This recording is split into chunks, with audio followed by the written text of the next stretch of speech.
It's been a while since I've had a class on intraday narrow range patterns, so I thought I would do one of those today because there's quite a few good trades to be found with this particular pattern. Narrow range patterns are basically alerts that the market has low volatility, and the market goes from periods of low volatility to high volatility to low volatility and back and forth. It's more predictive than just identifying trends. Low volatility periods usually result in higher volatility periods. So when you see a low volatility period and it breaks out from underneath the bottom of it, typically it's the beginning of a downtrend. And you can see that's exactly what happened here. It started to once it broke underneath the low of the previous 4 hour. This is most of our sample charts have these on there already, but if you want to set it up yourself, you go to Add Script, scroll down to NR Breakout, and you can set the time frame that we order data to look for these narrow range patterns. The smaller the time frame, the more you'll spot them on your charts. This one is based on a 4-hour chart, which would be 240 minutes, and you can adjust how thick the lines are. You can make it intuitive that the smaller line ones are for shorter 15, 30, and hourly time frames, and use 2 pixels for the 240 minutes. And you can also change the line color, and if you want to show the entry signal, which you can see right here, followed by with the trailing stop, you can put that on as well. Or now that we have intelligent trailing stops, you can use ours instead because it got you out right here versus right here. You can see our intelligent trailing stop did a little bit better than the standard chandelier, 36 versus 38, 2 extra pips. Pips add up. But never throw away even as low as 2 or 3 pips of profit. But once you spot a trend that breaks out of these, a lot of times you get at least 2 waves in that direction. So let me bring up a range chart just to showcase this euro dollar breakout. I don't have that particular narrow range pattern running on this chart.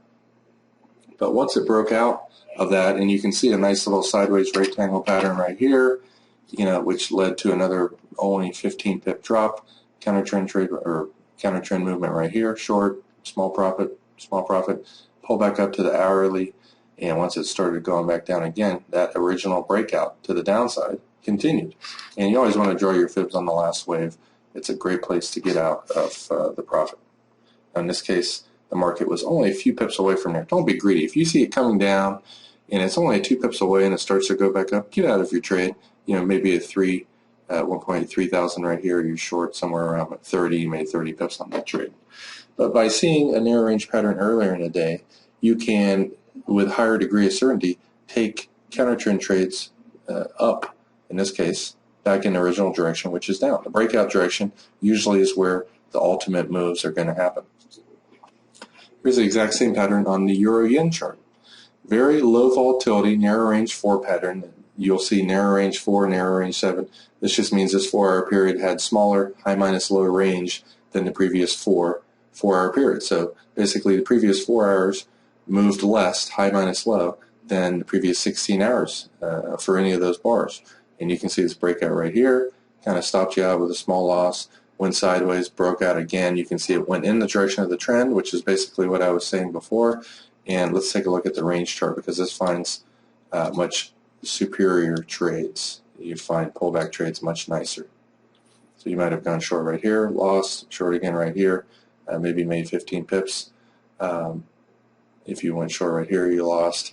You have a nice, beautiful double or 2-wave Fibonacci counter trend move right here. You can see you probably would have made 5 or 6 pips on that. And this last trade right here, which went right to the 1.618 fib, 03, pulled all the way back down to 74. Kind of went around sideways right here. You might have shorted here and lost 5 pips, shorted again and made 15. This wasn't one of those trades that just fell off a cliff, but basically you're looking to sell counter trend moves up. And also a lot of times one of the safest trades is a 50% pullback. I'm not sure if this one quite made it. Here was the drop. It retraced 50%, and you can see that second wave down from 104.10 to 73, 37 pip move. And a lot of times Fibonacci 50% levels are one of the highest probability areas to get into a trade, especially you saw extreme weakness counter trend move here didn't have quite that much strength. And also looking at our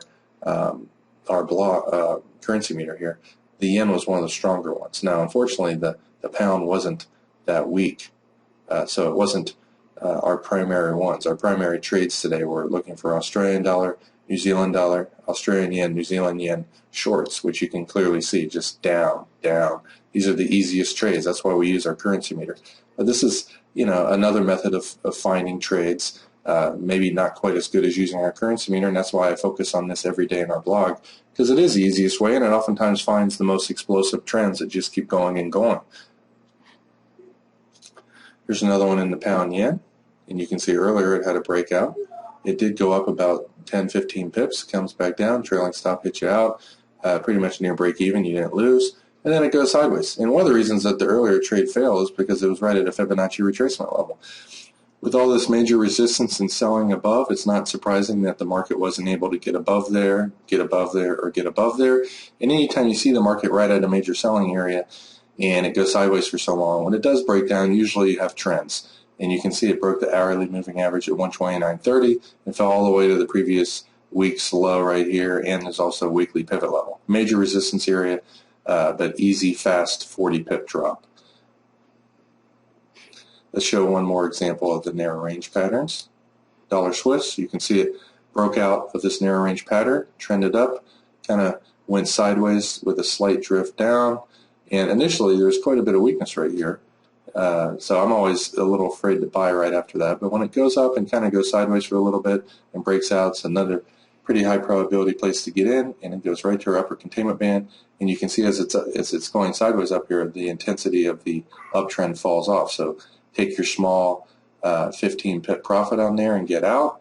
And if you went and bought the pullbacks here, small profit, and great trade right here. When it comes back down to the hourly moving average, whenever trends begin, the first time and oftentimes the second time they touch the hourly, it results in a continuation of the trend. And you can see it went from 15 up to 45. That's a pretty big move for the dollar Swiss right now, which is experiencing extremely low volatility compared to the past.